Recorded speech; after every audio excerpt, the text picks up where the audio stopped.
paano mamuhay, sa loob ng pamilya Mm. ng Filipino-Chinese Mm. na ang orientation, magsikap, Mm. magsikap na Mm. magsikap. Especially yung kasasabi mo pa lang, Yes. yung lola mo, Mm. talagang hindi nag-aral. Yes. Oh, anong klase yan? Stricto ba yan na pamilya? O anong klaseng mindset meron tinuturo yung ating mga Filipino-Chinese na elders sa mga kabataan ngayon? Every time we have a meeting, no, sa mga networkers, prospects, almost every time magsalita ako, sinasabi ko, ang basic difference lang ng Pinoy sa Incheck, yung Pinoy, anak, mag-aral ka mabuti para pag-graduate mo makahanap ng magandang trabaho. Trabaho.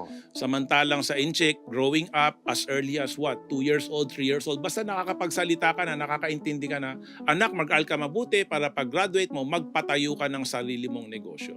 At makapagbigay ng trabaho. Well, Oo. hindi umabot dun eh. Oo. Sinabi lang magtayo ng sariling negosyo. In our case, since my grandparents have a lot of business, Oo. ang dinadagdag doon para ikaw na magpapatakbo ng mga negosyo natin. So parang they really make a big difference between business owner Oo. and employee. Oo. Everybody else is employee. We are business owner.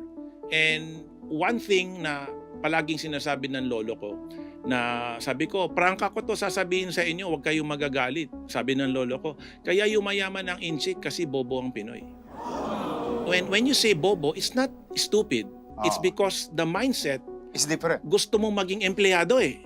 Yun yung pangarap mo eh.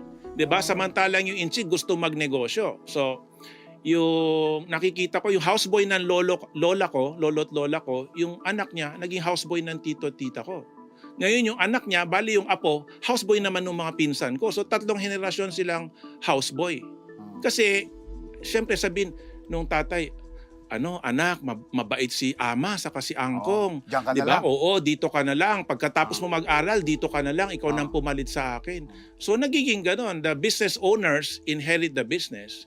The employees, no, in our case, Chinese business, family business, the employees inherit the Employment. the employment or the job of their parents. O para bang sort of saying, kung ang yaman na ipapamana, Oo. ang kahirapan na ipapamana rin. Yes. Kasi mali yung mindset na pinamana, kaya yun din, kahirapan yung minana.